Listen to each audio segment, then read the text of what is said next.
It's time for another episode of Love, Marriage, and Fantasy. I am Star Claiborne. And I am Anton Leonard Claiborne, and we are your global relationship strategists. We live our marriage on the guided principle, no one or no thing.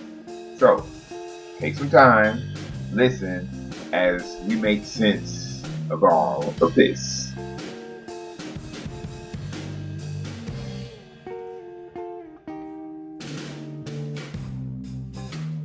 Okay, everybody, we're back with another recording of the Love, Marriage, Fantasy podcast. Star, how you doing? How are you today? I'm good. How are you today? I just had a very good meal, and I'm kind of tired from all of that good food. But other than that, I'm well. Probably need to drink some more. I think I probably need to drink some more water. I've only had 2 bottles of water today. Okay. Yeah. All right. So, what are we talking about today? Today we are talking about, should you take a 60-day break? Yes, this is going to be a episode. This is going to be an episode that people will be talking about for a while. All right. So, should you take a 60-day break? 60-day break from what? Right. That's all I was about to address, because I'm sure our listeners were wondering the same. So the question is, should you take a 60-day break from your relationship? We got this idea from watching a popular show where they invite people to be a part of an experiment that lasts for 8 weeks. So basically they ask them, will you be in a relationship for 8 weeks?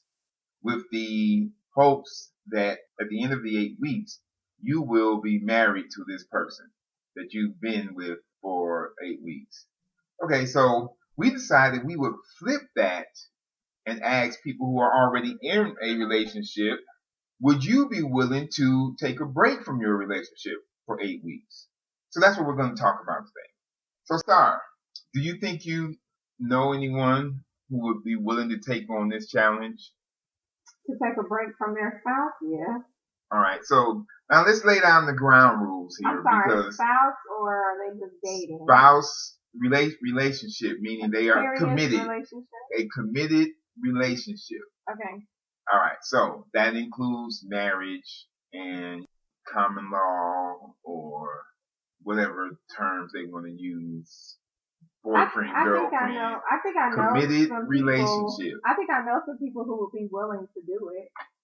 Only because you hear them saying that, which, I mean, you hear people say that they're tired of their, they need space, they're tired of their spouse or the person that they're with, or they just need that time away.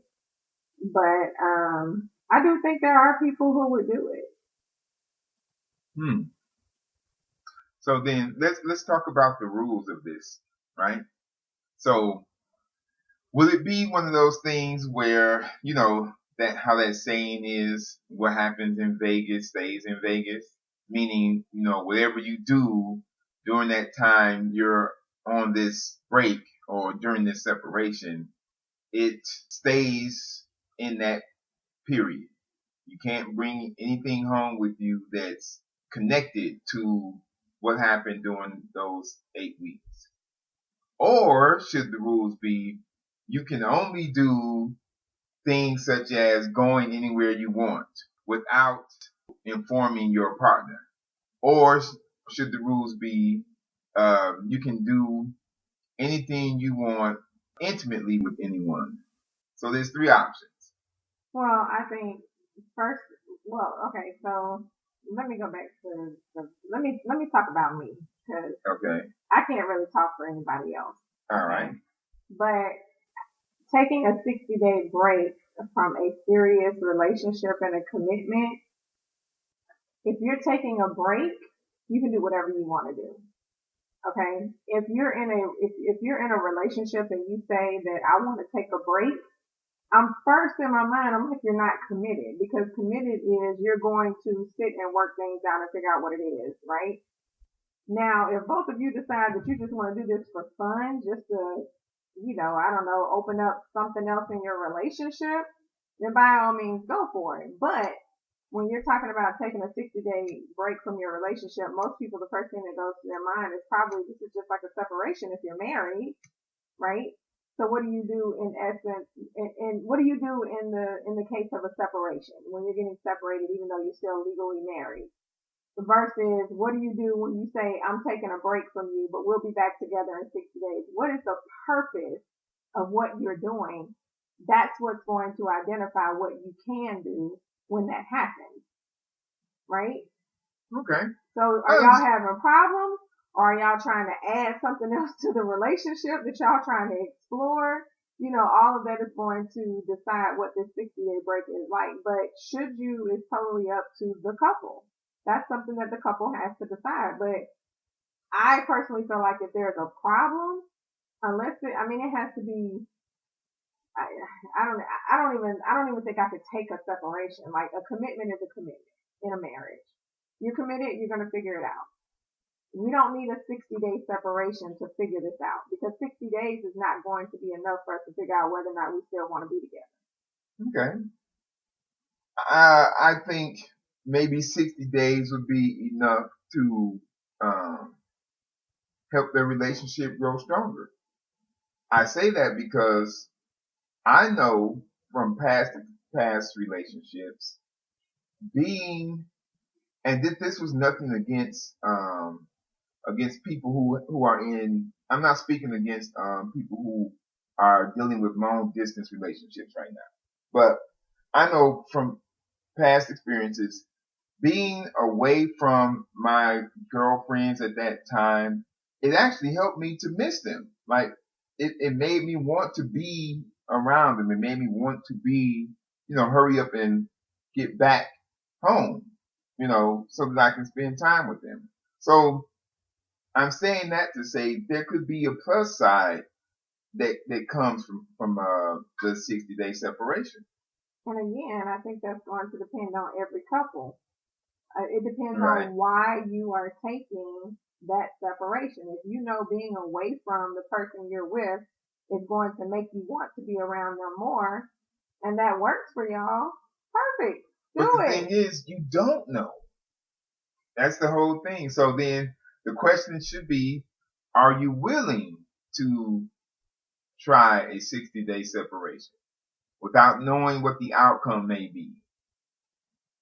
Okay, but that's still the same as saying you're just trying to, that's still, when you still sit there and think about it, there's still a purpose in it. There's still a purpose that you all are deciding, which is inside this whole 60-day separation. If you're saying, I really want to just take these 60 days away to see if it's going to make me miss you more, there's still a purpose. Well, yeah, that would be that person's purpose. Right. But what I'm saying is, you don't, and of course all this is hypothetical, but it's probably not. What I'm saying for some people, yeah. But what I'm saying is, you don't tell your partner your reason for doing it. You don't ask your partner their reason for doing it. Both of you agree, okay, we're going to take the separation, and we see what happens at the end of it. If both of you are agreeing to take a separation and there's no communication as to why, then I think you should be open to do whatever you want to do, and no one can get mad at what happens, because you're both agreeing that you're taking this separation and you're already deciding that communication is not a factor. Okay. So if your spouse comes back, or your partner, I'm going to say your partner because maybe you're not married, right? But if your partner comes back to you and tells you that they did something, you can't be mad no matter what they did, because you all never laid that out on the line as far as what the stipulations of this separation was going to be, because you didn't communicate about it. Okay. So then what you are describing would be the third option, because the first option for this scenario was you have the separation, but whatever happens, It's never talked about. You don't bring it back to the house. You can't bring in reminders back with you. No sort of mementos from your escapades. Nothing. Wherever you were at, whatever you did, it stays outside of your house. That was the first scenario. The second scenario was you take this 60-day separation, and you can go anywhere you want to go without informing your spouse where you're going. And then the third was you being able to, have intimate encounters with whoever you want. I mean, I guess the question is okay. there, again, like, you can't, it's so hard to say if you don't have the communication as to why, like, are you all, are they taking this separation with the intentions of coming back together, or are they taking this separation because... Absolutely, yes. They're taking the separation. I'm sorry for cutting you off, but yes. You're taking the separation not to leave your relationship. You're taking the separation with the knowing that you're going to come back. Okay, so for me, and I feel like it should be this way for any couple, there should be no separation unless there's communication as to why. That's the first thing. Okay. So then if you decide to go into a separation and both of you agree that you're not going to communicate about it, then leave the communication as there is no communication about it. Whatever happens, and that's what's going to happen. Okay. But it has to be an agreement. Like, don't ask me 5 years later what happened during the separation, because you don't know what I might say that could upset you, and vice versa. You might say something that makes me upset because I had expectations as to what I thought was going to happen on this separation, even though we both walked away in this separation time supposedly with no expectation. Okay. But I mean, like I said, personally, I will not do a 60-day separation with no communication as to why we're doing it. Because the reason that we do the separation and the break away from each other, there has to be a purpose in everything that you're doing. And me being separated from you for 60 days just not knowing what it may or may not do, I'm not interested in that. I'm not interested. Okay. And then maybe it's just because I'm big on communication. Like, I need to know what's going on, good or bad. If we both agree that we're going to take a break from each other, and it's because, us wanting to potentially find some way to enhance our relationship during this time, that's different. Again, good or bad. But I can't see myself saying, today we're going to take a 60-day break. Do you agree? Okay, and no questions being asked. That doesn't sit well with me, personally. Okay. I wish we would have taken a survey before we started this. Get some feedback from people. But people are free to do whatever they want to do. That is true. People are free to do whatever they want to do. But for me, I think what you do in that breaking time should be based on the communication that you have before it happens. That's all I'm saying. But if we're married, being married and having a 60-day break from my spouse, the only way that's going to happen is for good. Because when you're married to someone, when you decide to be in a commitment to someone, not just married, but a relationship, we're in it. So there is no 60-day break because you're angry. If you need time to think, you don't need a 60-day break to think. And if you need a 60-day break to think and you're away for 60 days, that doesn't sit well with me. Because you decided to be committed, and committed is working it out. Right. So when you say you want a break, that means that we are no longer together. There are people who feel that way. That if a break in the relationship occurs, that means that they were not together. The relationship was inactive.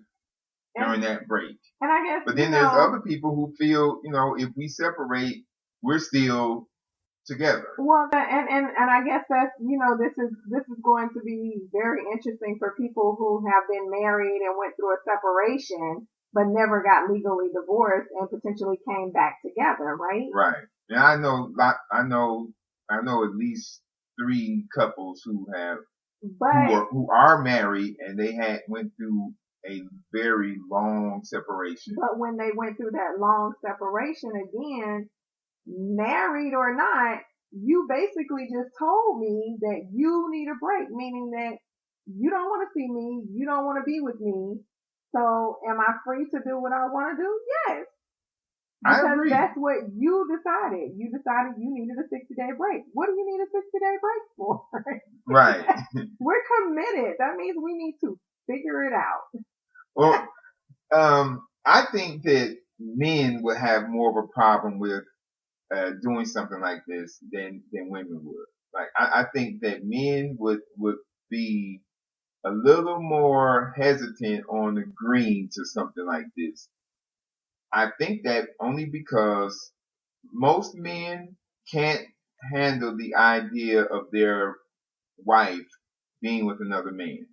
Even if they're out there messing around, the idea of their wife being with another man drives them crazy. So I think that men would struggle with doing something like this. But I think in most separations, I guess I don't have experience with this, so I would be curious to know, again, in most separations, is the man initiating the separation? And if he is, are you expecting me to be 100% loyal to you when you initiated the separation? The same thing with her. Right. Right? Who's initiating this separation? And what are your expectations? Because I do hear, as a matter of fact, someone that I know now was going through a separation a few months ago, and their thing was, yeah, I'm not really dating anyone or doing anything because I'm still legally married. What? But y'all been separated for almost a year, and you're telling me that you really don't see y'all getting back together. So, who's initiating? But I have also seen separations where my friends, where they're separated and I don't know who initiated it, but there's this thing of, oh, you can't be with no other dude because you're still married, but they're with a woman. That just supports what I was just saying. Be careful what you're saying when you say you want to break from your partner. Like break legal separation, whatever it is. You need to know what that includes, because I mean, if we separate, I'm free. Because and I agree. But I agree with you on that. I agree that communication is very important, and if there's going to be a separation, then we need to agree on the terms of this separation. And if we say, okay, well, the separation means that during this time, both of us are free to do whatever we want to do, then that's what it is. Right.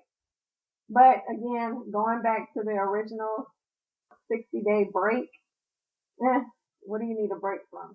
I mean, I'm just saying, because when you're in a relationship, I'm not saying that people don't need breaks. Being married, having kids, even if you don't have kids and you're married, you both can have very stressful jobs.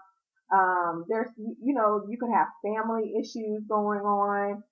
You could be taking care of parents. There's so many different factors that can cause stress, even if you don't have kids. A lot of people think of it as, oh, I'm married, I have kids, I got to go to work, I got to do this. Take the kids out of it.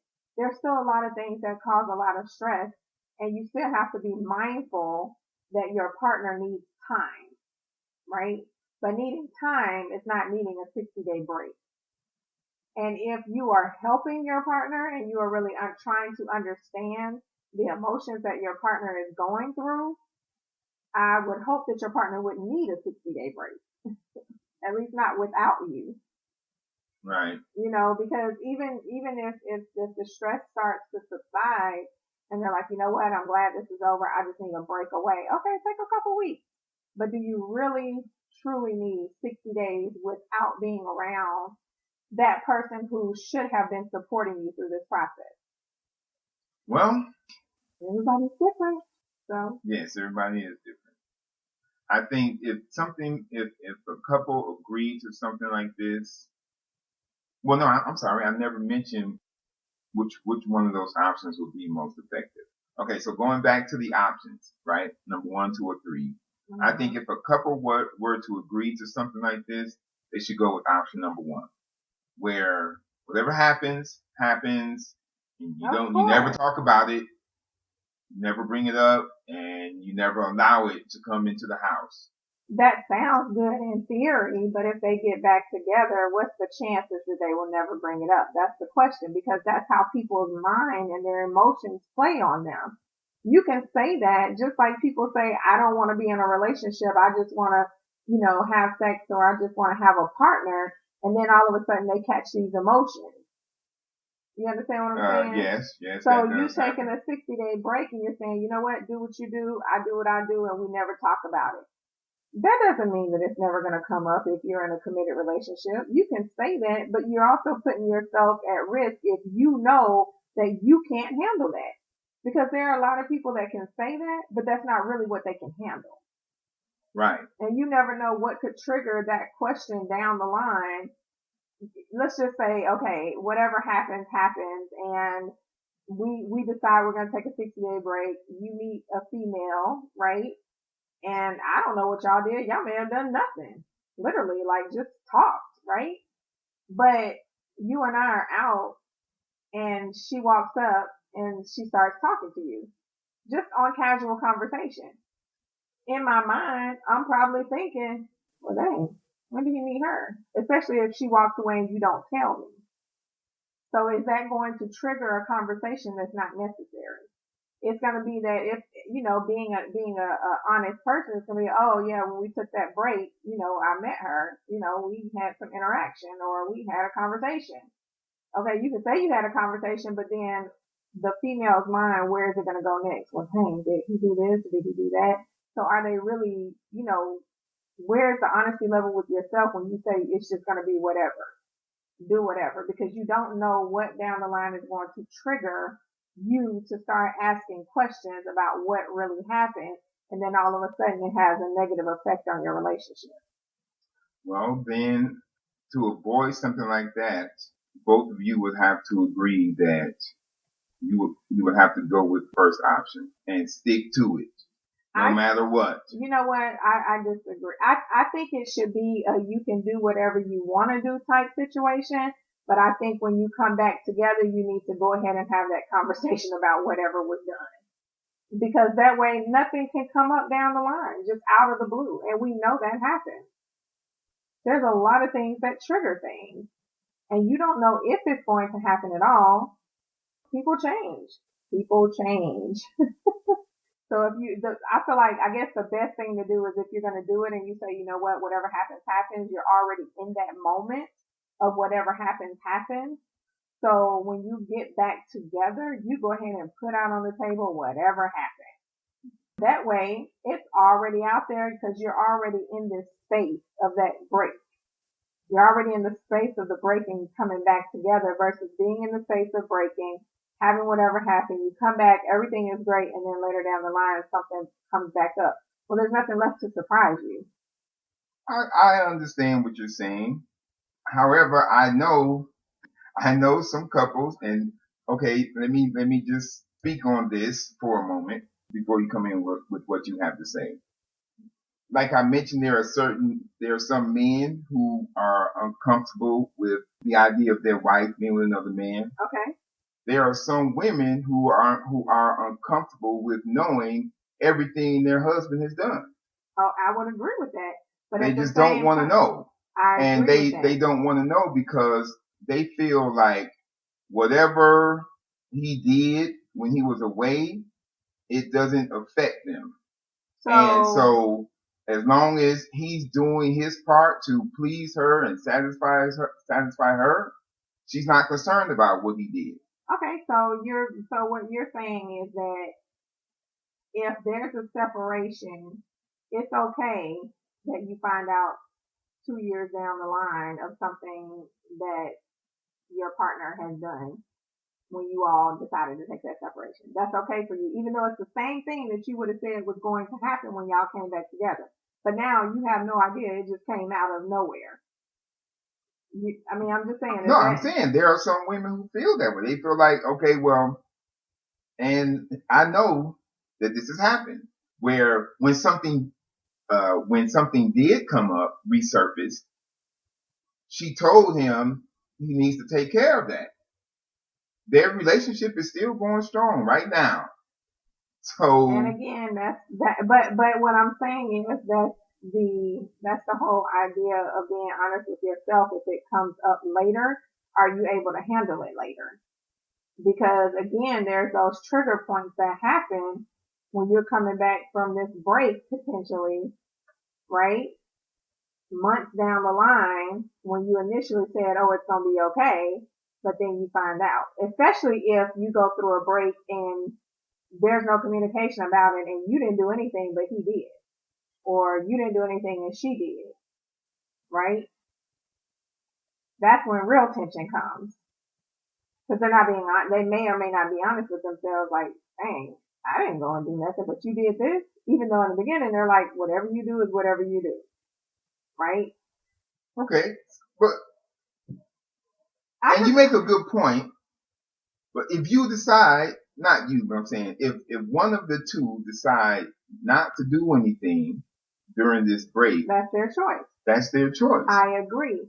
But I'm just saying, my opinion is that you do whatever you want to do, but I think it still should be talked about when you come back. I still think you should share what the experience was. I really do, because you never know. Again, people change. They can say that, and I hear you saying that, the couple that you're talking about, they're still going strong. That's cool. But we don't know the chances and the true percentages of how many women really mean that, or how many men really mean that, right? We don't know how many people really say that, do what you do, and then when they find out later, it's what? You did what?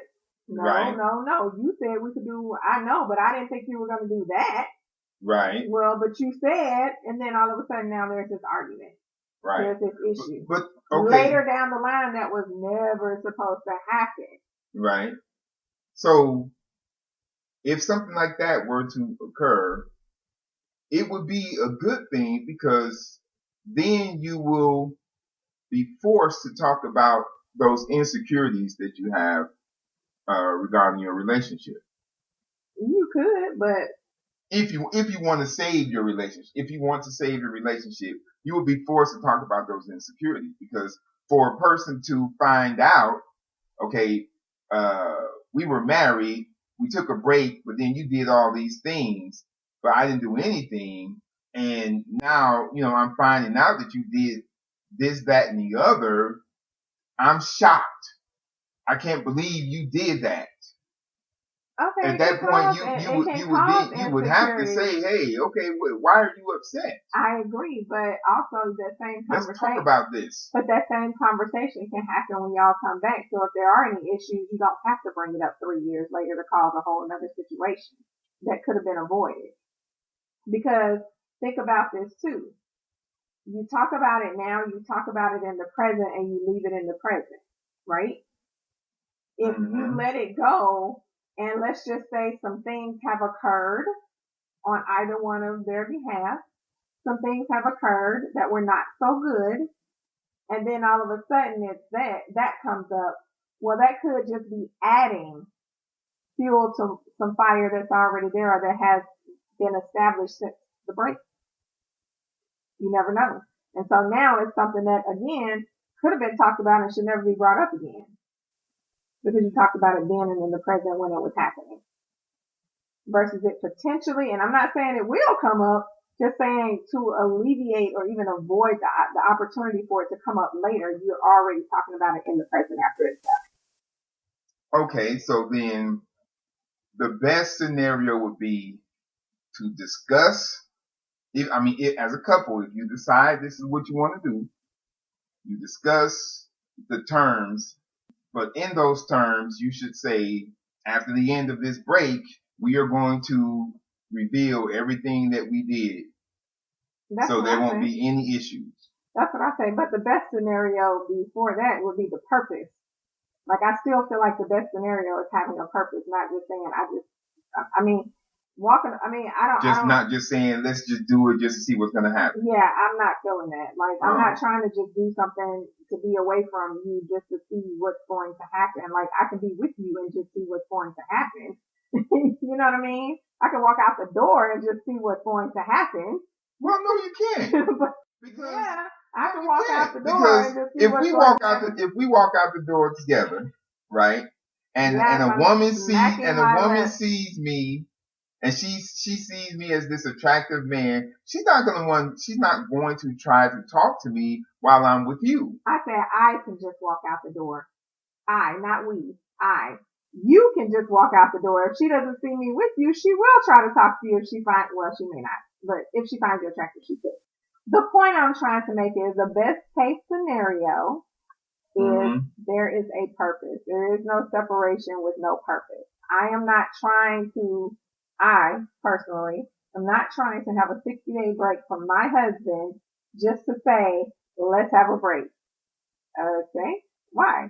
Because I like being around you. I'm just saying. Okay, like, why? What's the point in having the break? I'm not into the adventure of trying to figure out what's going to happen. Right.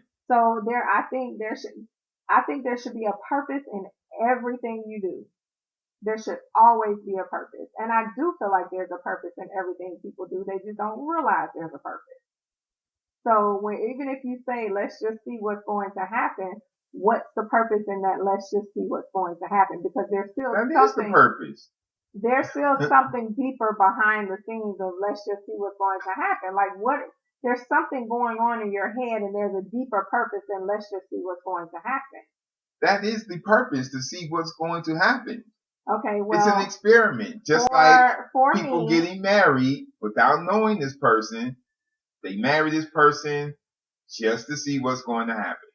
So for me, and what I feel is the best case scenario, is to have a purpose, discuss what the rules are. I won't say rules, but what your guidelines are going to be, what you're going to decide on. And when you come back, you have a conversation about what actually happened. I do agree with you, though. I would rather go with those terms. That way, I will be aware of anything that might resurface. Although, if we agree that we don't want to discuss what happened, either way, I would prepare myself mentally, because we know that something can resurface. Even without you trying to make it resurface, it can just resurface. Right. Like the scenario you gave where a person just shows up out of nowhere. Right. So I would prepare myself for an instance like that. And then, that way, if it did happen, I would respond in a more composed manner instead of just getting angry and wondering what's going on, who is this person, so on, so on, so on. Well, first of all, in our situation, if someone spoke to you, you always made the introduction, right? Yeah. And I feel as though I've done the same. If you break that, I don't want to call it a trend, but if you break that habit of doing that, that's what triggers questions, right? But if it were to happen and it's one of those things where we decide, okay, whatever happens, happens, and she walks up, I'm just going to be like, okay, who was that? I am going to ask if you don't tell me, and you're probably going to say, oh, I met her on that 60-day break that we had. My response is going to be like, oh, okay, well, yeah, I'm just going to need you to make sure that she knows that, hey, and that's it. Right. Y'all good, right? Right. And making sure that respect is still there for me as your wife, right? So as long as she knows that, we're good. You know what I'm saying? But I'm not going to go into, oh, so you met her? Did y'all do this? No, because we had an agreement that whatever happens, happens, and we weren't going to talk about it. But that's us, right? That's us. That's not other people. So, but even still, I still feel as though it's just one of those things that it should be talked about. Everything should be talked about in the present, if at all possible, so that it doesn't come up in the future. But I would love to hear what our listeners would do. Like, would they even be willing to take a 60-day break? I don't want a 60-day break. Well, do y'all think we should take a 60-day break just like Mr. Claiborne said as a, what did you say? Just to see what's going to happen? Should we take a 60-day break just to see what's going to happen? And if we do, who's going to take our kids? Who's going to take the kids? We both can't take a 60-day break and not be completely free of children. Well, yeah, right? Somebody's got to be able to take care of the kids. There's a lot that we could accomplish in 60 days. Without the kids, you mean? Yes. Yeah, that is true. Well, the thing is, life is full of adventures and we take risks every day. I agree. So to say that, not talking to you, but for someone to say, I don't think I would be willing to do something like that. I don't think I would be willing to take a 60-day break from my relationship because of the risk. Well, you take risk every day. This type of risk would be no different from the type of risk you take when you get in your car and get on the highway to get on the expressway to go driving somewhere. But I think for me, like, if I'm going to take a 60-day break, like, we got to be doing this for a fun reason. I would not take a 60-day break from you knowing that there is trouble. You know what I mean? Knowing that our relationship was unstable, I'm not taking a 60-day before break. we started the break. Because Okay, that doesn't make sense to me when a commitment is about staying there and working it out and figuring it out. It doesn't mean you have to leave each other's presence for 60 freaking days to figure it out. Right. You either want this or you don't, and you're going to figure out how to pull it together. Right. I agree with you on that. It's working in solution mode. What's the solution? How do we come together and make this work? So if our relationship is in trouble, no. I don't know about the whole idea of 60-day break just to see what's going to happen. But is there something more adventurous in that 60-day break that we're trying to accomplish? That's a little bit different and, again, a deeper purpose. Y'all, I would be devastated and pulling my hair out. She's exaggerating. My husband. Don't even let. I'm serious. She's exaggerating. Y'all think I'm playing? I'm not playing. She's exaggerating, y'all. No, I'm not. So it's something that should be discussed if a couple decides to do it, and the terms should definitely be laid out in detail. Yep. Without any regard to how your spouse might feel, you need to pour everything out, so that they'll know that these are the terms that you want to that you want to present. That way, they will know exactly how you feel, and if you have a purpose, like Star was saying, your purpose will be revealed during the discussion of the terms for this 60-day break. All right, so we're going to come back to this topic. We are? Yes, we are, because I really think we should do a survey and get some feedback from other couples. Say he really thinks we should take a 60-day break just to see what happens. Right. I think that we should take a survey. But I do agree with, let me just go back to it for a second. I do think that if your relationship is on good terms and you're just doing this just for fun, I think couples will get a lot out of it if it's done for that reason. Where they're like, hey, let's just go and have some fun. Right? So that would be option number 2. That would have been option number 2. I don't know what kind of budget I'm working with to have fun. You're on the Barbers budget. That could be anything. You can spend whatever you want, go wherever you want. I don't even care about spending them. Well, I would just be spending. You just said what type of budget. I was just, when I say budget, I don't mean like budget to buy material things. I mean, because I ain't buying nothing for nobody. I learned that a long time ago on vacation. I used to buy souvenirs for everybody. Yeah, I don't do that anymore. Oh, yes. I buy souvenirs for a couple people, and that's about it. I save my money now. But, I mean, just like the type of budget I'm working with, because, like, I will be literally trying to go around the world. Around the world in 60 days? I'm telling you, I need a big budget. Oh, I hear you. I would do some traveling. I will tell you that much. I will be out of the country somewhere. I don't know if that would be good in 60 days. I'm going to explore all 52 states. But you think about it, it can be kind of tiring because you only got 60 days. So you got to figure that out real quick. How you gonna make that happen? There'll be some sleep. There'll be some sleepless nights. That's all I can say. There's gonna be sleepless nights. But again, if the couple went into it with that mindset of let's just see what type of fun we can have during those 60 days without each other being there, they're going to learn as much from the experience as, a couple who took the first option where they can do whatever they want with whoever they want and never talk about it again. Right. I think both scenarios will produce a lot of a lot of useful information that could actually make the relationship even more secure. Yeah. Yes, I do. So we are going to come back to this. We are going to do a survey to get some feedback on this, and we're going to come back in a follow-up episode and let you all know what other couples had to say about approaching the idea on taking a 60-day break from their committed relationship. If you're one of those couples that would be willing to take a 60-day break away from your committed relationship, comment. Let us know what you think. We all done, Star? That's it for this one. All right. We'll talk to y'all next time. That wraps it up for another episode of Love, Marriage, and Fantasy. Be sure to subscribe to our YouTube channel at Claiborne Coaching. Download the podcast Love, Marriage, and Fantasy, and look us up on Facebook at Claiborne Coaching. All right, so we'll see you next time.